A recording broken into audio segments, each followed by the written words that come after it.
त्रिवेणी classes में एक बार फिर से आपका स्वागत है। हमने पहले वीडियो में ये देखा कि वृत्त क्या होता है, वृत्त का केंद्र, वृत्त की त्रिज्या, वृत्त के व्यास, वृत्त की जीवा, त्रिज्याखंड और वृत्तखंड के बारे में जाना। एक बार फिर से थोड़ा सा उनका रिवाइज कर लेते हैं। ये क्या था? वृत्त। क्या था? वृत्त। ये वृत्त का केंद्र, जिसे क्या नाम दिया था? ओ से एक बिंदु ए, ये क्या है? वृत्त की त्रिज्या। तो जैसे इसको थोड़ा सा बढ़ा दिया आगे और इसका नाम दे दिया बी। ओ भी क्या है? वृत्त की त्रिज्या। और ए बी वृत्त का क्या है? व्यास। ओ तो है वृत्त का केंद्र, वृत्त का केंद्र। ओ बी दोनों बराबर है, क्या है? वृत्त की त्रिज्या। एक ही वृत्त की सभी त्रिज्याएं बराबर होती है।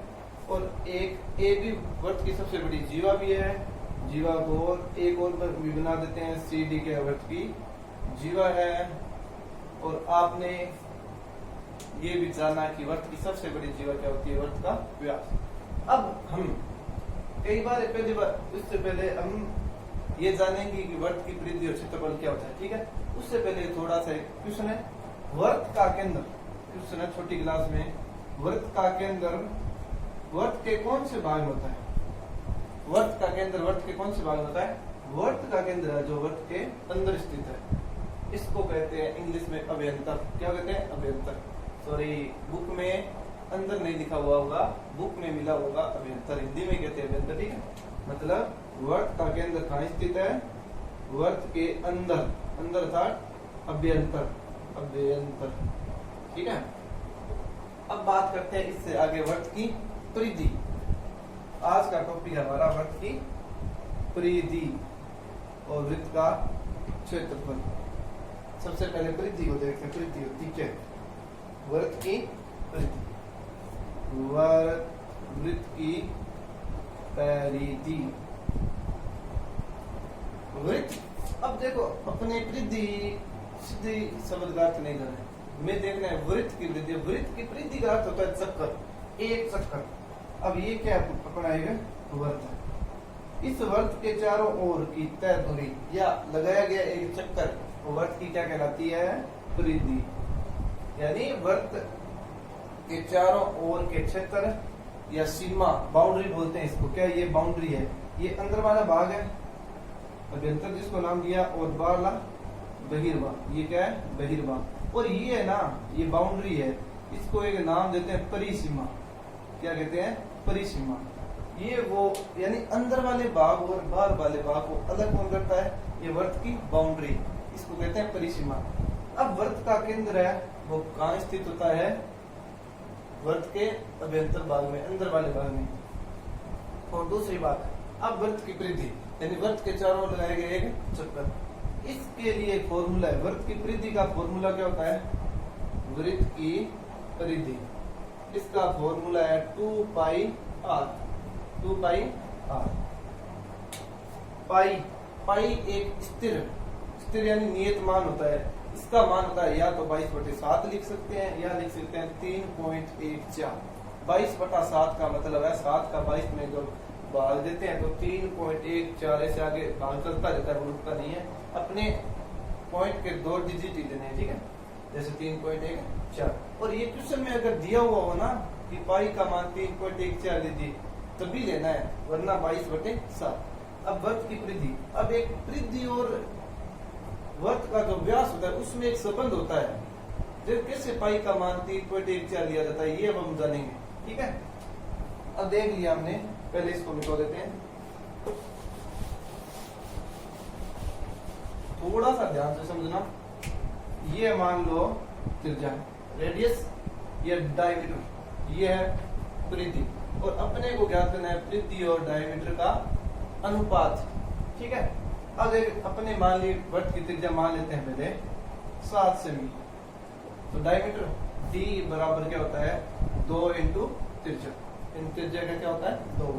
तो डी का मान कितना आएगा? 14 सेंटीमीटर। अब सी का अपने इतनी देर पहले फॉर्मूला लिखा था, परिधि 2 पाई आर। 2 का 2, पाई का मान एक बार 22/7 ले रहे हैं, हम सिद्ध करेंगे कैसे लेते हैं। ठीक है, 22/7। आर का मान 7, 7 से 7 44 आ गया। कितना आ गया? 44। अब अपने परिधि और डायमीटर 14 का अनुपात करेंगे, पहले सरल बिंदु में लिख देते हैं 21/7, सॉरी 22/7, इसको भाग देंगे 3.14 आएगा। ठीक है, कैसे देखते हैं। 22 में 7 का डिवाइड, 7 ये 21 बचा 1, लगा दिए दशमलव 0, 10 7 का 7, 3 7 हो गए 28, एन पॉइंट 3.14। अब अपने आर का मान लेते हैं 14। कितने लेते हैं? 14। तो ये भी क्या होगा? डबल। कितना? 28। अब ज्ञात करते हैं परिधि 2 पाई आर, पाई का मान 22/7, आर का मान 14, 2 85 आ गया। सीधी सी बात है, आर 7 थी तो 14 व्यास था, परिधि कितनी थी? 44। अब डबल कर दिया तो परिधि भी क्या हो जाएगी? डबल। अब करेंगे 88 में 28 का बाद सेम यही आएगा, और पहले आएगा 44/14, फिर 2 से कटेगा 22/7 यानी 3.14। अब एक मान अपने दशमलव में लेते हैं, जैसे 3.5, 3.5, तो व्यास क्या होगा? 3.5 का दुगुना, 3.5 का दुगुना 7, कितना होता है? 7। और ये आएगा, देख लो मैं निकाल लेते हैं, 2 × 22/7 इंटू आर का मान 3.5, 0.5, आधे का 2 से गुणा किया 1 को 22 से गुणा 22, यहाँ पे क्या आएगा? 22। सीधी सी बात है, 3 7 है तो परिधि 44, 7 का आधा कितना होता है? 3.5, तो ये भी कितना होगी? आधी। ठीक है, तो अब 22/7 फिर भी कितना आएगा? 3.14। इसके आधार पर हम कह सकते हैं पाई है ना, पाई यानी स्थिर मान है, इसका मान 3.14 होता है या 22/7। अब इसके आधार पर हम ये कह सकते हैं कि परिधि होती है वो व्यास के लगभग 3 गुने के बराबर होती है। कैसे? 14 थे 42, 3.14, ठीक है, 28, ठीक है, 7 22 यानी 3 गुनी, लगभग 3 गुनी होती है। अब अपने क्वेश्चन दे दे, वर्ग की त्रिज्या देती, वर्ग की परिधि ज्ञात करनी है। अब अपने एक दो एग्जाम्पल कर लेते हैं, ज्यादा आपको ज्यादा समझ में आएगा। जैसे एग्जाम्पल है, क्या उस वृत्त की परिधि ज्ञात कीजिए। क्या ज्ञात कीजिए? परिधि जिसकी त्रिज्या दे रखी अपने 42 सेमी। कितनी? 42 सेमी। तो अपने पता है परिधि का सूत्र क्या होता है? वृत्त की परिधि, वृत्त की परिधि 2 पाई आर। इसमें ये नहीं तो ये तो नहीं बोला कि पाई का मान 3.14 लीजिए, तो पाई का मान कितना लेंगे? 22/7, 22/7, आर का मान 42, 7 के बारे में 42, 6 44 इंटू 6, 6 चौके 24, अंश लागे 2, 24 और 2 26 सेमी। ये आ गई वृत्त की परिधि। ये हमें अगर त्रिज्या दे रखी है तो 42 त्रिज्या रख के परिधि ज्ञात कर ली, 264 आ गई। अगर हमें डायरेक्ट क्वेश्चन में आ जाए व्यास दे दिया तो उस वृत्त की परिधि ज्ञात करो। क्या ज्ञात करनी है? परिधि, जहां डायमीटर कितना है? 14 सेमी। अब अपने पास दो फॉर्मूले लेते हैं परिधि के ज्ञात करने के। एक हो गया, जैसे थोड़ी सी वो पीछे अपने बात की थी, परिधि और डायमीटर का जो व्यास था वो 3.14 मान आ रहा था, अर्थात क्या आ रहा था? पाई आ रहा था। पाई का मान 3.14 होता है। इससे ये फॉर्मूला बन गया C बराबर पाई इंटू डी, यानी परिधि ज्ञात करने का सूत्र होता है पाई इंटू डी। डी क्या होता है? व्यास। इसी के आधार पर क्या बना? डी का मान क्या होता है? 2 इंटू आर, तो पाई यहाँ पे क्या बनेगा? 2 पाई आर। अगर व्यास दिया तो डायरेक्ट ये फॉर्मूला लगा सकते हैं, या व्यास 14 है तो त्रिज्या क्या होगी? आधी। 7, तो 7 का मान जिस प्रकार से 42 रखा है उसी प्रकार से निकाल लेंगे। अब जानते हैं वृत्त के क्षेत्रफल के बारे में जानेंगे। इस पे आधारित और भी क्वेश्चन है, वो हम थोड़े से आगे करेंगे, क्योंकि उसमें क्षेत्रफल और परिधि के इकट्ठे क्वेश्चन करेंगे। अब है वृत्त का क्षेत्रफल, वृत्त का क्षेत्रफल, वृत्त का क्षेत्रफल। वृत्त का क्षेत्रफल क्या होता है? ये वृत्त है, ये जो क्षेत्रफल या वर्त के द्वारा घेरा गया क्षेत्र क्या कहलाता है? वर्त का क्षेत्रफल। इसका डायरेक्ट एक सूत्र होता है पाई आर स्क्वायर। परिधि और क्षेत्रफल में कंफ्यूज मत होना। परिधि क्या होती है?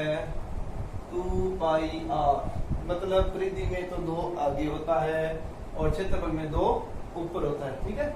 मतलब वर्त का क्षेत्रफल पाई आर स्क्वायर और वर्त की परिधि 2 पाई आर। एक बार फिर हमसे एक एग्जांपल से समझेंगे।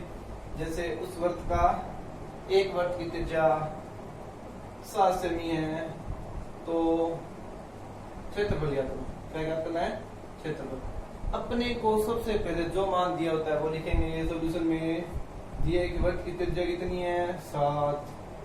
वर्त का क्या ज्ञात करना है? क्षेत्रफल। वर्त का क्षेत्रफल क्या होता है? सूत्र pi R square. Pi R square. Pi का मान 22/7। आर स्क्वायर का मतलब मान 2 बार लिखना है। जैसे 7 × 7, एक साथ से एक साथ कैंसिल, 22 होता है 154। यहाँ पे सेमी लगाएंगे या सेमी की स्क्वायर, या लगाएंगे सेमी की स्क्वायर, क्योंकि वर्त के क्षेत्रफल में यहाँ देखो सेमी 2 बार आ रहा है, तो सेमी को सेमी से गुना किया, आधा समान होता है, घातें जुड़ जाती है, तो सेमी की क्या हो जाती है? स्क्वायर हो जाती है। ये तो वो क्वेश्चन है जिसमें त्रिज्या व्यास दिया हो, क्षेत्रफल परिधि ज्ञात करनी है। अब एक क्वेश्चन ऐसा है जिसमें परिधि दे रखी है। क्या दे रखी है? परिधि। क्वेश्चन है ये 10वीं क्लास में क्वेश्चन, वैसे छोटी क्लास में भी आरटी में वर्त की परिधि यानी सी से लिख दें, परिधि 44 सेमी दे दी हो तो वृत्त का क्षेत्रफल ज्ञात करो। वर्त का क्षेत्रफल ज्ञात करो। अब एक बात, अब अपने को पता है वर्त का क्षेत्रफल क्या होता है? पाई आर स्क्वायर। क्या होता है? पाई आर स्क्वायर। अपने को ज्ञात क्या करना है? वर्त का क्षेत्रफल। क्या सूत्र होता है? पाई आर स्क्वायर। पाई का मान 22/7। अब समस्या यहाँ होती है कि आर का मान क्या है। अब कई बच्चे ऐसे होते हैं जो इसके बारे में ज्यादा क्वेश्चन को ध्यान से नहीं पढ़ते हैं, वो आर का मान 44 ले लेते हैं और गुणा भाग करके उत्तर निकाल देते हैं, जो कि गलत होता है। हमें पता है आर निकालनी है, ये परिधि दी रखी है, तो मतलब परिधि से क्या निकलेगी? त्रिज्या। और त्रिज्या का उपयोग कहाँ होगा? क्षेत्रफल में। अब अपने वर्त का क्षेत्रफल याद करते हैं तो पाई आर स्क्वायर बहुत ईजी है। पाई का मान सभी को पता है, लेकिन आर का मान नहीं दे रखा है, तो अब परिधि दे रखी है तो परिधि का उपयोग करेंगे। शुरू में लिखेंगे वृत्त की परिधि।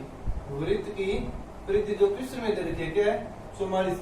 ये तो क्वेश्चन के हिसाब से है 44, और अपने जानते हैं वर्त की परिधि क्या होती है? 2 पाई आर 44। अब हमें ये आ गया तो कोई इससे होता है, मतलब पाई को अब यहाँ पे गुणा में भाग में बेहतर है, हमें ऐसा नहीं करना। सबसे पहले अपने पाई का यहाँ पे मान रखेंगे, फिर 2 के साथ गुणा भाग करेंगे, फिर उधर रखेंगे, ठीक है। 2 का 2, पाई का मान 22/7, आर का आर। अब देखो 22 दूनी 44। अब ये गुणा करो या डायरेक्ट उधर भेजो, कोई फर्क नहीं पड़ता है, जैसे अपने डायरेक्ट भेज देते हैं। अब यहाँ पे जो गुणा में है पक्षांतरण के बाद भाग में होगी, और यहाँ पे जो भाग में है वो उधर जाके इनटू में। अब 44 तो पहले का है, कोई दिक्कत ही नहीं है। 7 यहाँ पे भाग में है तो वहां जाकर मल्टीप्लाई में यानी गुणा में, यहाँ पे गुणा में है तो उधर भाग में यानी डिवाइडेशन में। अब 22 दूनी 44 पूरा पूरा काट दो, या 22 का 2 पर काट दो, 2 से 2 काट दो, यानी त्रिज्या कितनी आ गई? 7। कितनी आ गई? 7। अब ज्ञात करना है वर्त का क्षेत्रफल। क्वेश्चन अभी पूरा नहीं हुआ। इस आर का मान क्षेत्रफल इस सूत्र में रखेंगे 7 × 7, एक साथ से एक साथ कैंसिल, 22 आता है 154 सेमी की स्क्वायर। ये क्या आ गया? वर्त का क्षेत्रफल। आपके समझ में आ गया? ये ज्यादा हार्ड नहीं है, लेकिन इसी भी नहीं, थोड़ा सा दिमाग लगाना है कि हमें परिधि दी रखी है तो परिधि का क्या उपयोग करना है। अगर परिधि देखकर त्रिज्या पूछे तो इतना ही करना है। अब क्षेत्रफल पूछा है तो दिमाग में आना चाहिए कि वर्त का क्षेत्रफल क्या होता है? पाई आर स्क्वायर। तो पाई का मान 22/7 तो पता है, आर नहीं दे रखा है, आर कहां से याद करेंगे? वर्त की परिधि से। तो ये मान रखेंगे यहाँ पे, तो वर्त क्या जाएगा? क्षेत्रफल। ये तो वो क्वेश्चन है जब परिधि दे रखी है तो क्षेत्रफल ज्ञात करना। अब एक क्वेश्चन इसमें बचता है, जब क्षेत्रफल दे रखो और क्या ज्ञात करनी है? परिधि।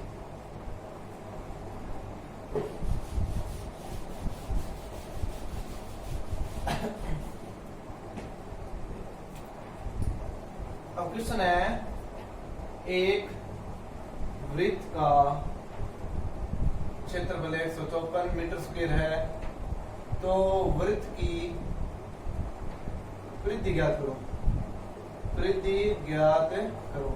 आप ऐसा मत सोचो कि अपने जल्दीबाजी में करें, क्षेत्रफल दे रखा है तो त्रिज्या ज्ञात करने वाले सिखाए नहीं, क्यों परिधि ज्ञात करनी है। तो परिधि का अब अपने एक मिनट थोड़ा बताई देते थोड़ा। अब अपने को वृत्त की क्या ज्ञात करनी है, परिधि। वृत्त की क्या ज्ञात करनी है, परिधि। वृत्त की परिधि, वृत्त की परिधि का सूत्र क्या होता है, 2 पाई। 2 का 2 पाई का मान 22/7 आर नहीं देता। अब आर ज्ञात करनी सीखेंगे अलग से, यानी क्षेत्रफल से आर आएगा और आर का मान इसमें रखना है। इसलिए हम दोनों को एक साथ लेकर चल रहे हैं कि वृत्त का क्षेत्रफल क्या दे रखा है। हमने क्वेश्चन में आते हैं वृत्त का क्षेत्रफल। सबसे पहले आपको बताया है जो क्वेश्चन में दे रखा है उसका उपयोग करना है। वृत्त का क्षेत्रफल 154 मीटर स्क्वायर। अब वृत्त का क्षेत्रफल ये था क्वेश्चन के अकॉर्डिंग, अपने अकॉर्डिंग क्या होता है वृत्त का क्षेत्रफल, pi R square. Pi R square 154, pi का मान 22/7, 22/7 इंटू आर की स्क्वायर। अब यहाँ पे जो मल्टीप्लाई में है उधर भाग में और भाग में वो मल्टीप्लाई में, तो 154 के साथ बढ़ जाएगा 7 और 22,